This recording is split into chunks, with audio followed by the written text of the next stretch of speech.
Okay, so I finally watched the newest DC animated film, Teen Titans: The Judas Contract. This was the animated film that I think a lot of people have wanted, including myself, since all this time. Now, yes, it was supposed to come out years ago in its own continuity, but now it's part of this new pseudo 52 kind of universe. And yeah, I am glad that we are getting, finally Teen Titans films that are good and not involved with something that has the word "go" in it. So, I am glad. But is this as good as the actual adaptation of the comic? Well, look, it's not bad. I did enjoy this film. Don't get me wrong. This was a very good film. If you enjoy Teen Titans, I'm pretty sure you'll like this.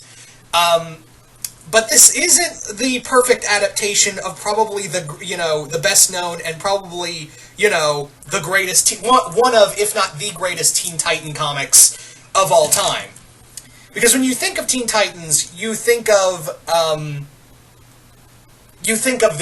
Judas Contract. That's one of the stories that come to mind first and foremost, if you go by comics.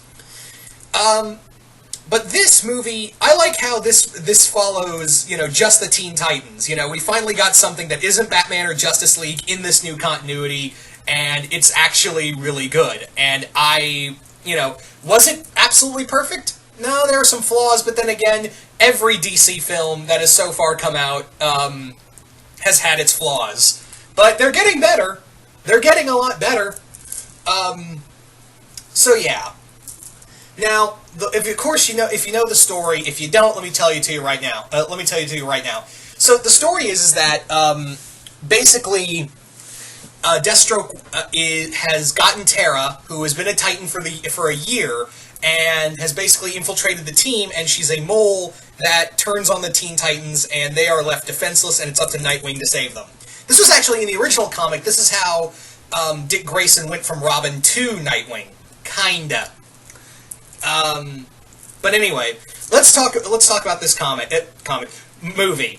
So the movie was pretty good. The action sequences were a little slow at points. There was one missed opportunity, and I feel like, oh man, come on, I waited this whole time to see it, and that was the fight between Raven and Terra. Raven and Terra were the two most powerful beings on the team, and in the comic, as well as in the original Teen Titans animated show, they showcased their fight, and it's probably Raven and Terra's fight is one of the best things in the comic, as well as, one of the best fights, I think, in comics. That's just me, though. But they just show you the aftermath, and I was like, oh man, I got ripped off! But yeah, let's talk about Terra herself. Now, if you are and I don't blame you if you do, because this is how I was introduced, not just Teen Titans, but comics in general. When we all first saw Terra, and you're wondering what kind of route they take with Terra, and you probably all are most accustomed with Terra, the one from the animated series where she's more vulnerable, she's more led on. And in the comics, if you've read the original Marv Wolfman and George Perez comic, then you know that Terra is totally different from the one here. And we get a weird amalgam of the two. What I mean is that we get the mentally distraught and the mentally distraught and the pure evil Terra together. And sometimes it just doesn't gel well with me. For some reason, it bounces back and forth, and there's a good explanation of, oh, you've been in deep cover for a year, that's going to happen. And I understand that's an actual thing that happens to undercover agents, where they're so acclimated for an X amount of time that they feel something for them. So, but yeah, Terra, and if you're wondering, oh boy, how do I put this? If you've read the comic and you know the connection Terra has with Slade, and if you're that connection, if you're wondering about that connection, yeah, they have that in here. I'm sorry they don't go explicit. This is a PG-13 movie. This thankfully wasn't R-rated, or we might see something. But it's still gross. It's still gross. Don't get me wrong. But that's the thing about Terra, was that in the original comic, she was a horrible human being. Yeah, And they keep that in here, but at the same time, they mix the animated series Terra with this Terra, and sometimes it just feels like it's bouncing back and forth, and it feels weird. I don't know, for some reason, they didn't know what to do with Terra, so they made her both the cruel bitch that she is in the comic, as well as the animated series Terra. Not Go Terra, fuck that. But the animated series Go Terra, and it just feels it feels a little disjointed. At least for me, it did. But Christina Ricci, who did the voice of Terra, I think she did a good job. All the voice actors are really good in here. Damian doesn't come off as a prick, and if you're wondering, no, this is not Damian Wayne's movie. Thankfully isn't Damian Wayne's movie. This is a Teen Titans movie. If anything, it feels a lot like this is Nightwing's time to shine. Which is good because I think the voice actor whose name I forgot, Sean Mayer, I think that's the voice actor who does Dick's voice in here. I think he gives a lot of life to him, especially him in Starfire, which, yeah, I really, I really love Nightwing in Starfire, and you're probably, and to quote Linkara, oh, those crazy kids, I hope they find a way to make it at work someday. What about Barbara Gordon? What about Barbara Gordon? I can't be the only one who prefers Dick with Starfire over Dick with Barbara. That's just me, though. That's just my personal opinion. If you enjoy Batgirl, Dick with Barbara, wow! I'm never saying that again. Nightwing with Barbara, then that's totally fine. No ill will against you. Me personally, I just kind of prefer Nightwing with Starfire. That's just me, though.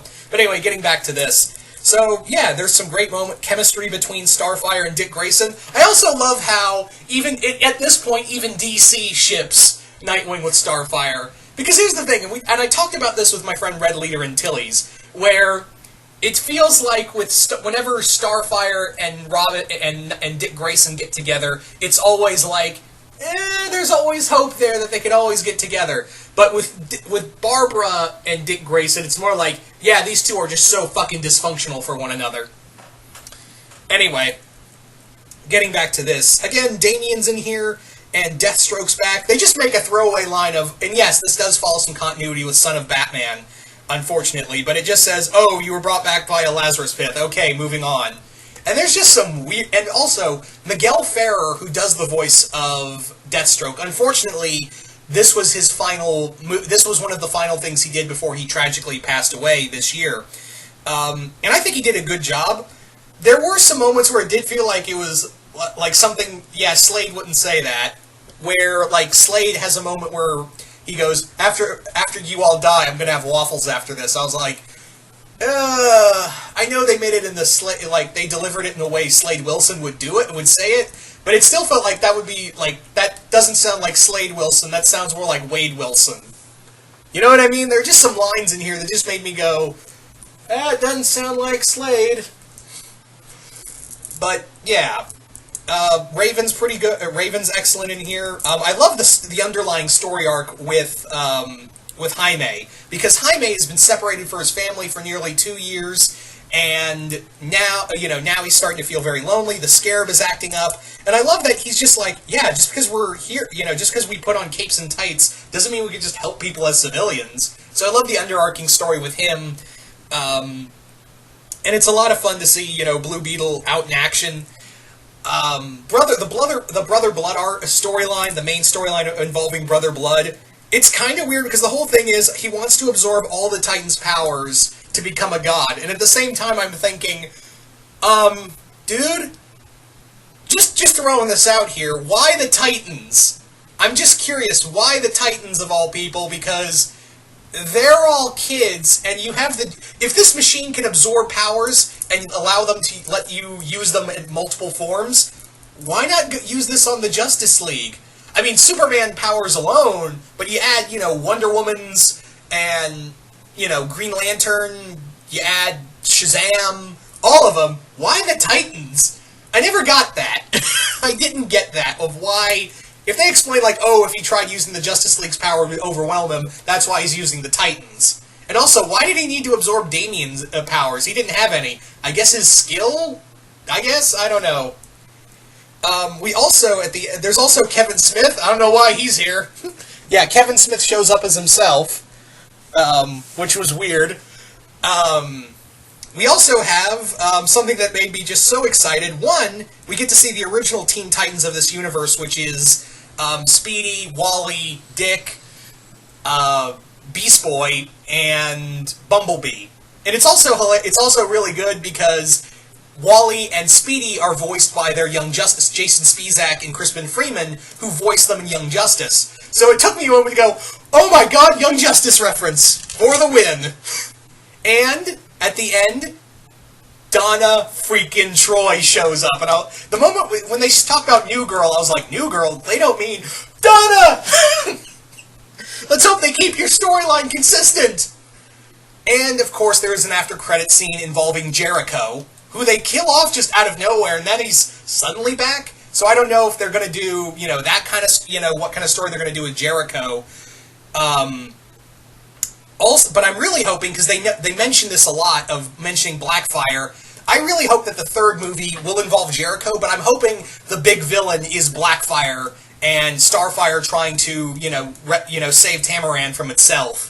Or maybe fight the Dominators. That'd be cool.